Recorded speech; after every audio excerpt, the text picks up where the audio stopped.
Muito bem, colegas. Estivemos cá ontem a discutir sobre as dificuldades que nós temos tido, né, no nosso processo diário, que é da lecionação de aulas, e acabamos escolhendo um foco.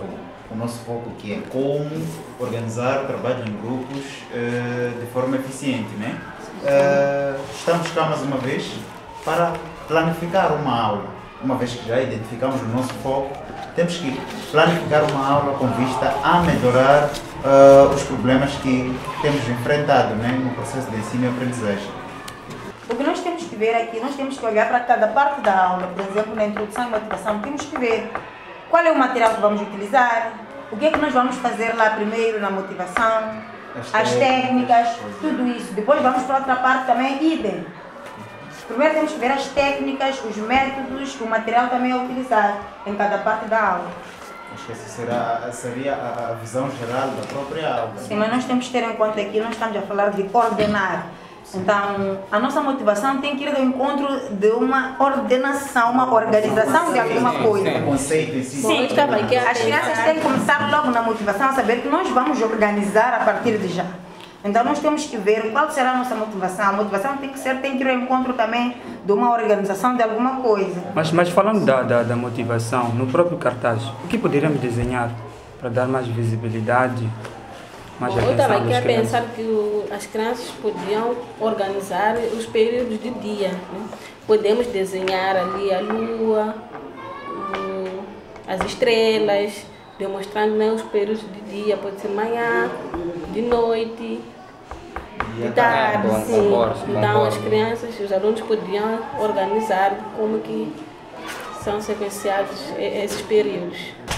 Mas ainda na introdução, motivação, podemos também usar o papel gigante, uma vez que aqui trata-se de ordenação de frase. Mas como é que as crianças iriam organizar? Bom, eu acho que primeiramente as crianças deveriam organizar a frase vendo no quadro. Depois de tanta exercitação, o professor poderá apagar para as crianças ordenar a mesma sem um exemplo no quadro. Mas há uma dúvida que me aparece. Elas vão organizar isso tudo, mas como é que estarão sentadas? Será individualmente ou estarão aos grupos? É o seguinte, nós para organizar essa frase, nós primeiramente vamos formar as crianças em grupos. Sim.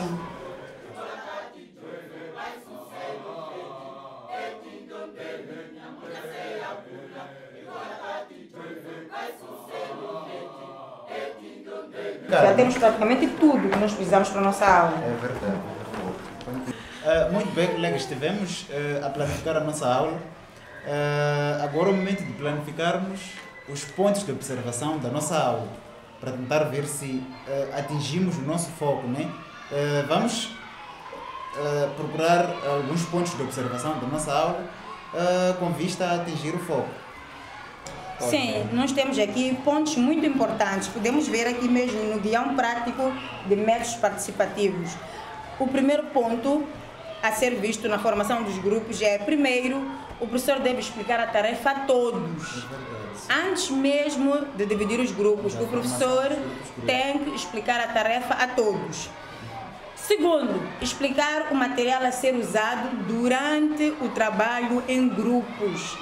É preciso explicar o material a ser usado durante a realização do trabalho em grupos. A seguir também, o professor deve dividir a turma já em grupos, mas antes ele tem que explicar o que vão fazer, antes da divisão. Depois é que vai dividir a turma em grupos. Depois disso, o professor pode disponibilizar o material necessário já nos grupos. Os alunos já estão sentados em grupos, o professor já vai dar lá o material necessário às crianças que vão utilizar durante esse trabalho em grupo.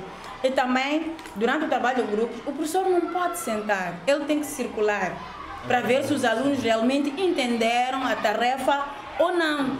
Mas não só esses pontos, temos mais, mas acredito eu que esses são os mais importantes que nós devemos primeiro analisar durante o trabalho em grupos, não é? E quando o professor está a circular, consegue ver se todos mesmo estão a contribuir ali dentro do grupo ou não. Sim. É necessário ver se todos os alunos contribuíram durante o trabalho em grupo ou não. Acho que precisamos registrar isso, não é? Muito bem, acho que podíamos tentar pegar a nossa grelha de observação, né? A nossa grelha de observação, manual de formação de professores do ensino primário. Vamos abrir a página 11. Acho que podemos todos ver a página 11. Vamos abrir a página 11. O primeiro ponto acho que já discutimos, né? Já discutimos naqueles pontos que podemos selecionar. Acho que podemos ver o ponto número 2, que é o desenvolvimento da própria aula, né? Nós podemos escolher alguns pontos, né? Eu vejo aqui um ponto pertinente, número 8, 2.8 nesse caso, que é a página 12. Houve discussões entre os alunos para encontrar respostas ou soluções para as tarefas que foram dadas. Acho que é um dos pontos também que precisamos pois é um dos pontos, sim. Mas antes disso, eu vi um ponto aqui muito essencial. 2.3.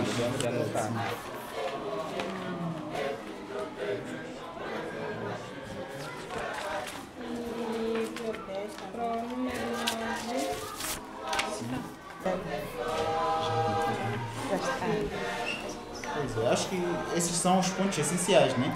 Porque nas nossas assistências de aulas, eu acho que a análise reflexiva é um método muito bom, porque se formos a ver nas outras assistências que temos verificado, olha-se mais em todos os aspectos. Se o professor colocou bata, se o quadro foi bem escrito e tal. Acho que é um ponto um bocadinho complicado, porque já na análise reflexiva nós temos um foco, já ficamos mais facilitados relativamente a isto. Sim. A observar exatamente o que é que nós vamos analisar nessa aula. Sim. Então, a partir desses pontos que nós tivemos aqui, acho que nós podemos já formular a nossa grelha, não é? Acho que nós podemos ter já a nossa grelha de observação da aula.